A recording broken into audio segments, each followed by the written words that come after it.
दोस्तों, अगर बाबा साहेब डॉक्टर भीमराव आम्बेडकर आज जिंदा होते तो क्या कहते? जब शांति से बैठे छात्र लाठी खा रहे हों, आंसू गैस में दम घुट रहा हो और मीडिया उन्हें देशद्रोही बता रही हो, आज हम बात करने वाले हैं उस भविष्यवाणी की जो बाबा साहेब ने दशकों पहले कर दी थी, लोकतंत्र, सरकार और छात्रों के बारे में। और देखिए कैसे 2026 में सीजेपी प्रोटेस्ट उसी भविष्यवाणी को सच साबित कर रहा है। यह वीडियो सिर्फ देखना मत, अंत तक सुनना, क्योंकि अंत में जो बात निकलेगी वह आपको सोचने पर मजबूर कर देगी कि क्या हमारा संविधान सुरक्षित है या सिर्फ कागजों में। तो दोस्तों, अगर आप चैनल पर नए हो तो चैनल को अभी के अभी सब्सक्राइब करो और वीडियो को भी लाइक कर दो और वीडियो अपने दोस्तों के साथ शेयर कर दो। तो चलिए वीडियो शुरू करते हैं। दोस्तों, बाबा साहेब आम्बेडकर जी एक महान क्रांतिकारी के साथ साथ भारत के संविधान निर्माता भी थे। उन्होंने संविधान पर बयान देते हुए कहा था, संविधान अगर कितना भी मजबूत और अच्छा हो, मगर संविधान को चलाने वाले, लागू करने वाले लोग बुरे या भ्रष्ट होंगे तो वह संविधान भी अंततः बुरा और असफल साबित होगा। और इसके विपरीत यदि चलाने वाले लोग ईमानदार और अच्छे हों तो एक बुरा संविधान भी अच्छा सिद्ध हो सकता है।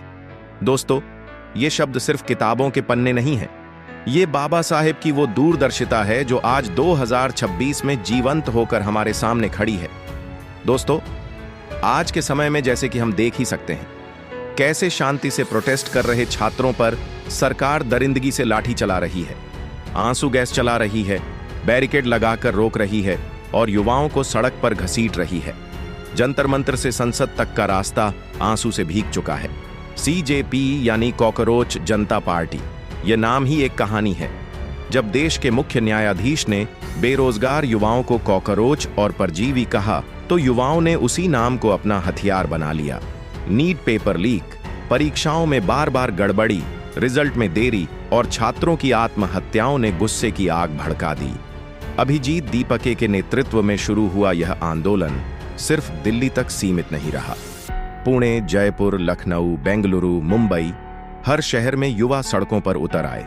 मांगें साफ थीं, शिक्षा मंत्री धर्मेंद्र प्रधान का इस्तीफा, पेपर लीक से प्रभावित छात्रों को मुआवजा, उम्र सीमा में छूट, परीक्षा व्यवस्था में पारदर्शिता और टेक्नोलॉजी ऑडिट। सोनम वांगचुक जैसे कार्यकर्ता भूख हड़ताल पर बैठ गए। दर्जनों छात्र अनिश्चितकालीन उपवास पर चले गए। मगर सरकार का जवाब क्या था?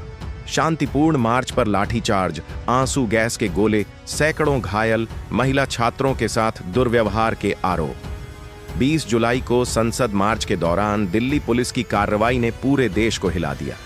100 से ज्यादा छात्र घायल हुए। फिर भी युवा वापस आ गए। उन्होंने कहा, हम कॉकरोच हैं, कुचले जा सकते हैं लेकिन खत्म नहीं होंगे। और दोस्तों, इतना सब होने के बावजूद इंडियन मेनस्ट्रीम मीडिया या गोदी मीडिया भारत के युवाओं को ही देशद्रोही, एंटी नेशनल बता रही है। सरकार मौन है।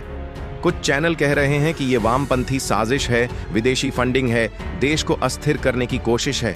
जबकि सच्चाई यह है कि ये वही छात्र हैं जो कोचिंग क्लास में रात रात जागकर देश की सेवा करने का सपना देख रहे थे।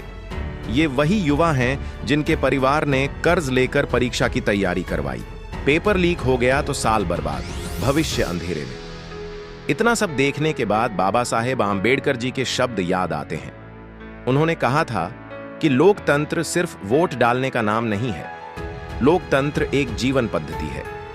अगर समाज में असमानता होगी, अगर सत्ता पर बैठे लोग जनता की आवाज को कुचलेंगे तो राजनीतिक लोकतंत्र भी खोखला हो जाएगा। बाबा साहेब ने चेतावनी दी थी कि अगर हम सिर्फ राजनीतिक लोकतंत्र पर संतोष कर लें और सामाजिक आर्थिक लोकतंत्र न बनाएं तो संविधान खतरे में पड़ जाएगा। आज वही चेतावनी सच हो रही है। छात्र शांति से संविधान के अधिकारों का इस्तेमाल कर रहे हैं। अनुच्छेद 19 के तहत अभिव्यक्ति और सभा की स्वतंत्रता, फिर भी उन्हें दमन का सामना करना पड़ रहा है। बाबा साहेब आम्बेडकर जी ने लोकतंत्र के बताए महत्व और उन्होंने सरकार के खिलाफ आंदोलन करने के दिए अधिकार आज भी प्रासंगिक हैं। उन्होंने कहा था, एजुकेट, एजिटेट, ऑर्गेनाइज। शिक्षा लो, संगठित हो जाओ, आंदोलन करो। उन्होंने स्पष्ट कहा कि लोकतंत्र में विपक्ष होना जरूरी है।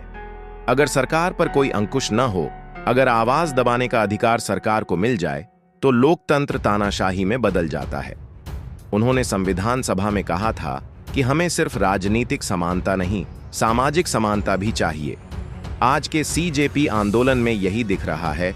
युवा सिर्फ अपनी परीक्षा की मांग नहीं कर रहे, वे पूरी परीक्षा व्यवस्था, शिक्षा व्यवस्था और जवाबदेही की मांग कर रहे हैं। वे कह रहे हैं कि अगर सिस्टम भ्रष्ट है तो संविधान भी काम नहीं करेगा। दोस्तों, सोचिए जरा, बाबा साहेब ने संविधान बनाया ताकि हर नागरिक को अधिकार मिले। उन्होंने शिक्षा को सबसे बड़ा हथियार बताया। आज वही शिक्षा व्यवस्था पेपर लीक और भ्रष्टाचार की भेंट चढ़ रही है। जब छात्र सड़क पर उतरते हैं तो उन्हें एंटी नेशनल कह दिया जाता है, जबकि बाबा साहेब खुद आजीवन अन्याय के खिलाफ लड़ते रहे। उन्होंने कहा था कि अगर संविधान को लागू करने वाले ईमानदार न हों तो संविधान असफल हो जाएगा। आज हम देख रहे हैं कि कैसे सत्ता में बैठे लोग छात्रों की पीड़ा पर चुप्पी साधे हुए हैं, कैसे मीडिया युवाओं के दर्द को नजरअंदाज कर रही है। दोस्तों, यह आंदोलन सिर्फ नीट का नहीं है, यह भारत के भविष्य का आंदोलन है। लाखों युवा हर साल प्रतियोगी परीक्षाओं में बैठते हैं। एक पेपर लीक उनका पूरा साल बर्बाद कर देता है। कई आत्महत्या कर लेते हैं, परिवार टूट जाते हैं। फिर भी जब वे शांति से अपनी बात रखते हैं तो लाठी और गैस मिलती है। बाबा साहेब ने कहा था कि लोकतंत्र तब तक जिंदा रहता है जब तक लोग सवाल पूछने का अधिकार रखते हैं। आज सीजेपी उसी अधिकार का इस्तेमाल कर रहा है। दोस्तों, मैं आपसे अपील करता हूं, इस वीडियो को सिर्फ देखकर मत छोड़िए, सोशल मीडिया पर शेयर कीजिए, अपने दोस्तों, परिवार को बताइए। कमेंट में लिखिए कि आप इस आंदोलन के साथ हैं या नहीं, क्योंकि अगर आज छात्र चुप रह गए तो कल हमारा संविधान भी सिर्फ कागज का टुकड़ा बनकर रह जाएगा। बाबा साहेब की भविष्यवाणी सच हो चुकी है। अब सवाल यह है कि हम इसे बदलने के लिए क्या करेंगे। दोस्तों, युवा शक्ति सबसे बड़ी शक्ति है।